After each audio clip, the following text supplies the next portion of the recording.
Clyde1.com is the email address. Fulltime at Clyde1.com. Derek in Rutherglen, how you doing? Not bad, guys. How are you? Fine, Derek. Good. Can I make a quick point before I go on to my main point that I spoke about earlier? Just as a point to Jerry and Hugh, when we come on here, well, when I come on anyway tonight, I was asked what team I supported. So I'm going to ask you two the same question, if you don't mind.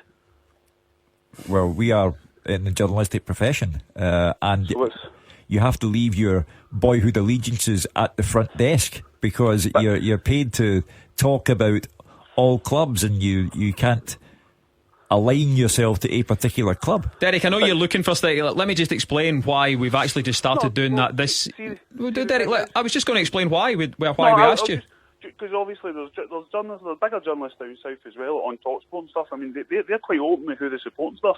Why can you guys not do that? The danger because in it's Scotland. Irrelevant, Derek, because as Hugh just said, we don't support any team when you work in this business. Of course you do. No, you don't. You might have. You can't be a football journalist and not support a team. No, that's not true, Derek. Listen, I've given you. You asked for an explanation, and I have given you the explanation that if you are in this particular game, you cannot align yourself to a particular club. You may have supported a club as a boy, but when you're in this game, surely that is obvious that you cannot align yourself to a particular club. And the other point I'll make, since you've raised the point about journalists down south, if reporters here declared an interest in one club over another, it would be bad for them.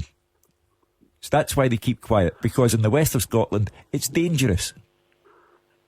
All right, well, that's fair enough. So you don't want to answer that. That's fine. Right, okay. No. I have given you an expansive answer. You're on looking. You don't answer the question, Hugh, and you don't want to answer it. That's what it comes down to. I've given you the answer. You cannot, as a professional. Not an answer, because I mean, now you go, Alec Razor. He's a football man beside you. He's quite open with who he supports. He's not a journalist. Alec is a football man. He's a football pundit. He's on your completely different profession. Completely different profession, Derek. I couldn't go and do what Alec does. Why is it so important to you? He's on our show to provide expertise from a modern football standpoint. Fair enough. And sometimes he does it. I was asked when I come on your show what team I support. And I was about to tell you why we asked that question, Derek. Can you please let me answer? Yeah. The reason we started asking that question for callers this season is nothing cynical about it. It's just because we find that the listeners like to know what perspective you're coming at it from, right? Mainly Rangers fans want to talk about Rangers, and Celtic fans also want to talk about Rangers. No, you know what I mean though. It's not to say that we're only looking for certain clubs for certain things. It just gives a little bit of perspective behind people and who they are. That's it. It's just really to give some information.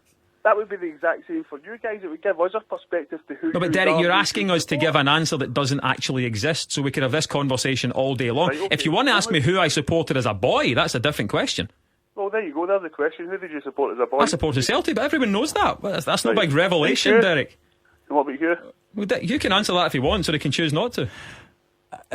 Celtic. I supported Celtic as a boy. I thought that. Right, okay. I thought that. But he still answered your question that you actually asked anyway, Derek. Make your point. Right. The point was that on Mark Warburton